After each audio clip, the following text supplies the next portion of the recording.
बिस्मिल्लाहिर्रहमानिर्रहीम। बहुत शुक्रिया जनाब स्पीकर।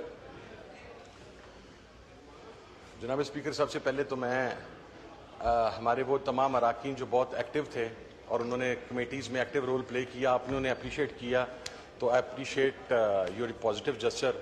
लेकिन मुझे ये नहीं पता सर कि स्टैंडिंग कमेटी की जो ह्यूमन राइट्स की है उसके गुज़श्ता 6 माह में सिर्फ 2 इजलास हुए हैं मेरी बार बार रिक्वेस्ट के बावजूद, तो उसके ऊपर मैंने किसे अप्रिशिएट करना है वो sir I just want to know about it sir. वो जरूर आप करें, मगर सब्जेक्ट वो करें कि जो जिसकी इजाजत मिल सके। मैं सर अभी जहाँ नहीं हो सकते, मैं अभी उसकी को पढ़ा तो आप प्लीज मूव कीजिए जी सर, तो हो जाएगी। मैंने तो बल्कि कहा था रिक्वेजिशन कर लें, कुछ मेंबर्स आए थे गवर्नमेंट साइड के, मैंने कहा था रिक्वेजिशन कर सर जरूर। सर ह्यूमन राइट्स की जो पोजीशन है पाकिस्तान के अंदर, वो चाइल्ड अब्यूज के हवाले से हो, वुमेन राइट्स के हवाले से हो, वो पॉलिटिकल प्रिजनर्स के साथ गैर इंसानी सलूक के हवाला से हो, या बेतहाशा जितने भी ह्यूमन राइट्स के इश्यूज हैं बदतरीन सतह पर है इस वक्त पाकिस्तान के अंदर। सर आपकी ह्यूमन ट्रैफिकिंग हो, उसके ऊपर हम सिर्फ डॉक्यूमेंट्स देखते हैं। आपके वुमेन वेलफेयर हो, उसके ऊपर सिर्फ डॉक्यूमेंट्स सामने आते हैं। आपका चाइल्ड अब्यूज हो, उसके ऊपर सिर्फ डॉक्यूमेंट्स सामने आते हैं। और वो बातें जो सिर्फ कागजात के ऊपर नजर आती हैं, प्रैक्टिकली उनकी इम्प्लीमेंटेशन ग्राउंड के ऊपर हमें किसी भी सूरत के अंदर नजर नहीं आती। आपके बाकी तमाम चीजें छोड़ दें सर, इस हाउस के जो ऑनरेबल मेंबर्स हैं, अगर उन मेंबर्स के भी ह्यूमन राइट्स वायलेट हों और इस चीज़ के ऊपर किसी को नोटिस किया जाए तो उसके ऊपर भी परफॉर्मेंस जो है वो जीरो होने के बराबर होती है। Leader of the opposition arrest हो, नेशनल असेंबली का हो, सेनेट का हो, पार्लिमानी लीडर अरेस्ट हो, चीफ व्हिप टॉर्चर हो, और उसके बावजूद अगर रिस्पेक्टिव डिपार्टमेंट के किसी हेड से उसके ऊपर इंक्वायरी रिपोर्ट मंगवाई जाए तो वो इवन मीटिंग के अंदर आना भी बॉदर नहीं करते। इतने पेजेस की सर 800 पेजेस, 700 पेजेस, 600 पेजेस की रिपोर्ट्स आती हैं, लेकिन at the end of the day अगर आप उन रिपोर्ट्स को पढ़ें तो वो पिछले साल का कॉपी पेस्ट ही होता है इस एमआर को आगे पीछे करके। हमारे लिए सबसे बड़ा लम्हा फिक्रिया ये है कि it's not a political issue. Human rights का जो इशू है ये अक्रॉस द बोर्ड तमाम पाकिस्तानीज का इशू है, ये पूरी रियासत पाकिस्तान का इशू है। लेकिन इस इशू के ऊपर किसी को बोलने की इजाजत नहीं है, इस इशू के ऊपर किसी को कोई फैसला करने की इजाजत नहीं है। इस इशू के ऊपर अगर किसी से सवाल पूछा जाए तो उसको जवाब देने से मना कर दिया जाता है। और पाकिस्तान ह्यूमन राइट्स की वायलेशन के हवाला से पूरी दुनिया के अंदर इस वक्त बदतरीन ममालिक के अंदर शामिल है।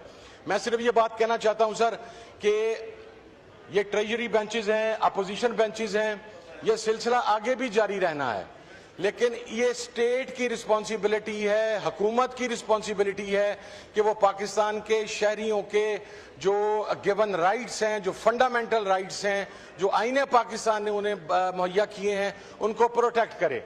लेकिन मौजूदा हुकूमत उन राइट्स को प्रोटेक्ट करने के अंदर मुकम्मल तौर के ऊपर फ्लॉप हो चुकी हुई है।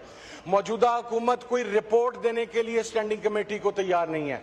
मौजूदा हुकूमत स्टैंडिंग कमेटी के कार्रवाई को बुलडोज करके यहाँ पर डायरेक्ट सर एक इशू जो स्टैंडिंग कमेटी के अंदर डिस्कस हो रहा था वो वहां से अभी अंडर डिस्कशन था, उसके ऊपर कंसर्न्ड डिपार्टमेंट को नोटिस हुए थे, लेकिन वो बिल यहाँ पर कौमी असेंबली में आता है, स्टैंडिंग कमेटी की अप्रूवल के बगैर वो बिल यहाँ से पास भी हो जाता है। तो पार्लिमानी रवायात को भी वहां पर पामाल किया गया है। और मैं एक बात अर्ज करना चाहूंगा सर कि राइट्स सबके हैं।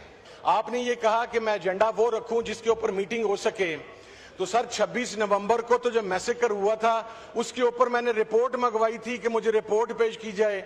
उसके बाद ब्लास्फेमी का इशू था, वो इशू था जो इतना हसास इशू था और हम इसे एक आसान तरीके से सेटल करना चाहते थे।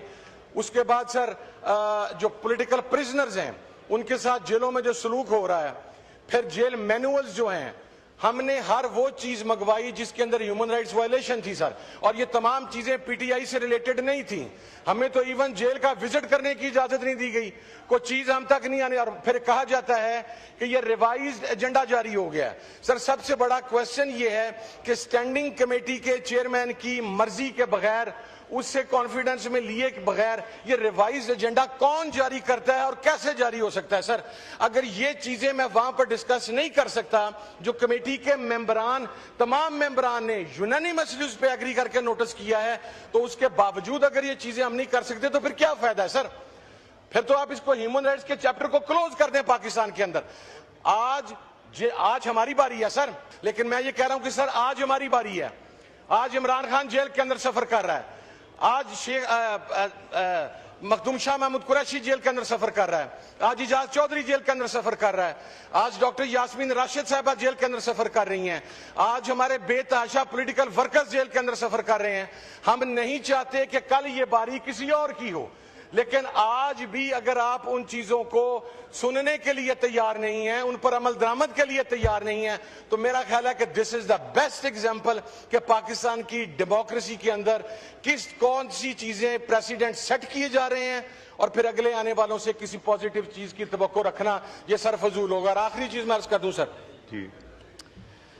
सर, सबसे बड़ा इशू है ह्यूमन ट्रैफिकिंग का सर, ह्यूमन स्मगलिंग का सर, चाइल्ड अब्यूज का सर, विमेन राइट्स का सर, माइनॉरिटी के राइट्स का सर।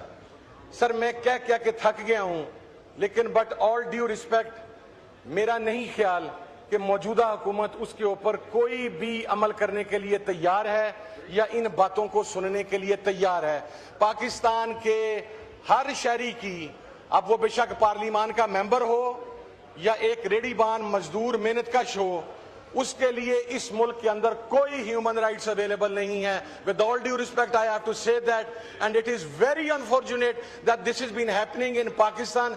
हमारा एक आइन होते हुए, हमारी एक पार्लियामान होते हुए, हमारा एक डेमोक्रेटिक सेटअप, सो कॉल्ड ही सही या जैसा भी सही, लूला लंगड़ा सही, उस सेटअप के होते हुए भी अगर पाकिस्तान के अंदर ह्यूमन राइट्स की ये पोजीशन होगी तो ये लम्हा फिक्रिया है। और मेरा ख्याल है कि हम बहुत तेजी के साथ डिक्लाइन का शिकार हैं। इसके ऊपर हुकूमत को संजीदा तरीके से सोचने की जरूरत है। Thank you sir. Thank you ji.